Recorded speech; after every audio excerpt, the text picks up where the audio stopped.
problem and everything's fine and vaccines have nothing to do with autism. So this is just sheer, it's lying. But how long can they keep this up, John? It's clear that the truth is getting out there. Even Donald Trump went on Fox News and said his own employees took a baby, got multiple vaccines. 3 hours later, the baby was autistic. Even Donald Trump, and he's in favor of vaccines, and he's speaking out against it now. Well, they're running out of room, Mike. What can I say? All they can do is scream at people who point out the fallacies and who say the truth, and they can say, well, you're wrong, you're not a scientist, you wouldn't know. And not only that, but you're dangerous, very dangerous, because you could keep people from getting their children vaccinated, and then, the world would end. Well, that's the message of Melinda Gates now from the Bill and Melinda Gates Foundation, that anyone who questions the Bill Gates vaccination agenda might be hurting people. No, you can't question their campaign of mass vaccination. You might be causing death, they say. So those who are actually killing the children are saying that the people questioning them are the baby killers. What I want to see at a big speech of Bill Gates in a giant hall is one of these kids from India who's one of the 47,500 who've developed paralysis from the polio vaccine that Gates is supporting. I want to see one of those children come up the front aisle, down the center, in a wheelchair, and look at Bill Gates and say, thanks, Bill.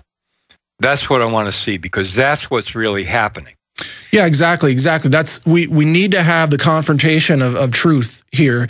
And there is this wave of polio across India today, or polio-like paralysis, but it's not being caused by polio in the wild. It's being caused by the polio vaccines. In fact, Aaron Dykes and Paul Watson did a story on that, posted on Infowars.com. So it's gotten to the point where the diseases are now being caused by the vaccines. We even had the Institute of Medicine admit that the measles vaccines cause the measles. Absolutely. And I can tell you that in a story that I researched many years ago and got a tremendously reliable source to tell me, in the early 1970s, the United Nations says, well, we wiped out smallpox in Africa with the vaccine, and it's the greatest thing that's ever happened to humanity, and so on and so on. Well, I know for a fact that after that campaign was over, there was a secret meeting in Geneva, secret meeting of the World Health Organization, where they decided, a committee, that they would never use that vaccine again. And the reason? Because it was causing smallpox. That was it. But on the other hand, they said, oh, we absolutely wiped out smallpox in Africa. A highly, highly dangerous vaccine that they put on the shelf, and they hid the facts from the public that they were actually causing smallpox. But then at some point they must have realized, wait a minute, this smallpox vaccine is great at reducing the global population.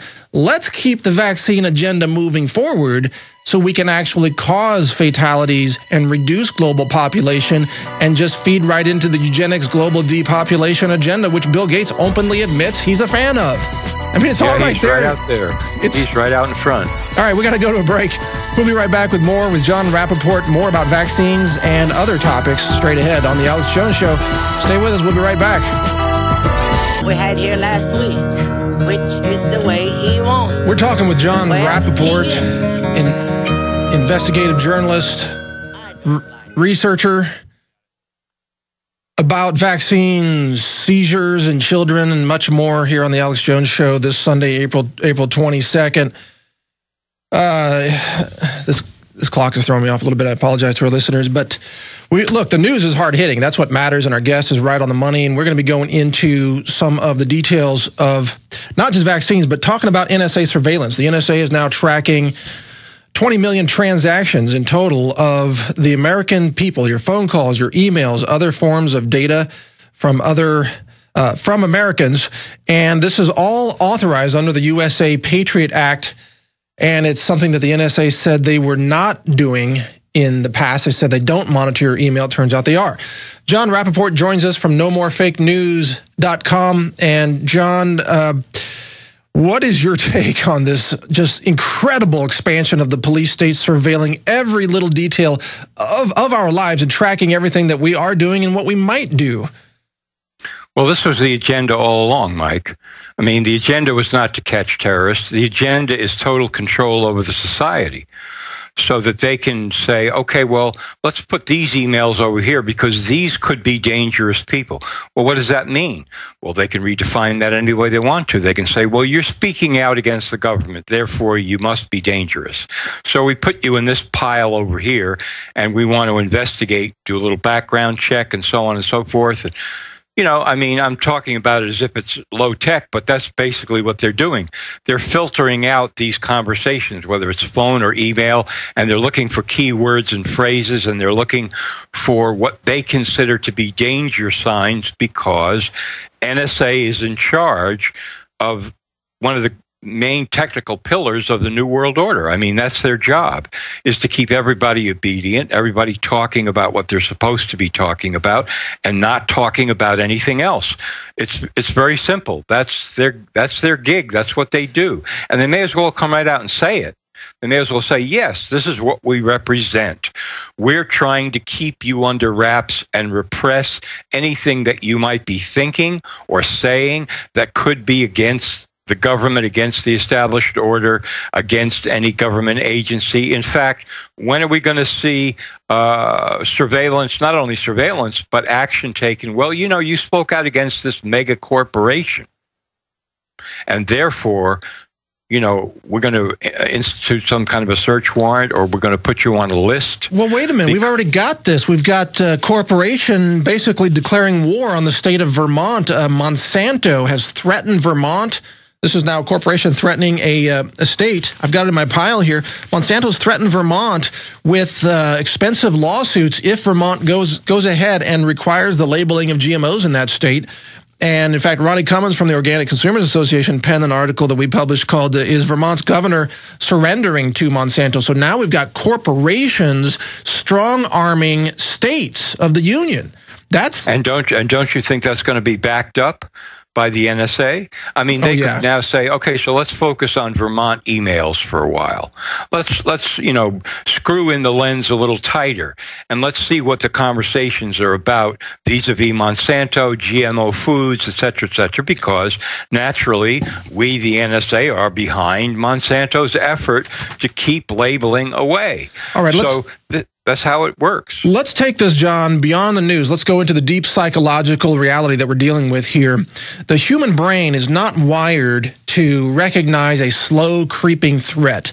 The human brain is wired with the fight or flight response, dealing with an immediate life endangering threat. You know, a tiger about to eat you or something like that, another person attacking you, the adrenaline starts pumping, you recognize the danger, you fight or you run. But the slow creeping tyranny seems to be happening without any psychological recognition. It's outside of the awareness of most people. Even it's gotten to the point where people like you and me and the entire InfoWars crew, we've become somewhat desensitized to the creeping tyranny every single day. The police state seems more and more normal, even to us, accidentally. Of course. And, you know, the people who want to remain brain dead about all of this are quite willing to do it, as you say, because they don't want to get into the fight or flight mechanism. They want to pretend, I'm talking now about the sheep, they want to pretend that everything is pretty much okay. So what do they require? Assurances. NSA comes out and says, this is preposterous. We would never do this, or if we would, it wouldn't have any bad intention. It's just like when Obama says, yes, I can kill anybody I want to, but I would never do it. Are you kidding? That would be absurd. And so everybody says, oh, thank goodness. It's on the law books. He could do it. But it's just one of those quirks. You know, they pass a law, but they don't really mean it, you know, which, of course, is completely insane. But this is, you know, this is what's happening. Psychology of this is very important to understand, where they say, we want the power, but we promise we won't use it. Remember when Obama said, I won't sign the NDAA, and he did. And he said, I don't want the Arrest Americans section in it. But then it turns out he's the one who demanded it to be put in there. How many campaign promises has he broken? I want to shut down the secret prisons, and he turns out he expands them, and he gives more power to the government and the military to actually run secret prisons and secretly arrest Americans and interrogate Americans and deny them their due process. It's just on and on. There's no end to this, and what concerns me, again, back to my main point, John, is that the average American citizen it's like the frog in the boiling water. By the time they wake up, it's going to be too late for them. They're already behind the curve. You bet. Absolutely. Well, what do you think the job of the president is, really? The job of the president is to be a PR frontman. I don't care whether it's Obama, Bush, Clinton, whoever. They're there to present a face to the public saying, hey, I'm just like you. I'm a good guy. I wouldn't do anything to hurt you. And everybody goes, well, I guess that's right. I mean, look at him. He's chatty. He can talk. He plays golf. He jogs. Whatever he does, he plays the saxophone. So he must be okay. I mean, this guy is not going to turn against me. Well, that's what a PR frontman does. He assures everybody everything's okay. Meanwhile, in the background, all of this very sinister stuff is going on.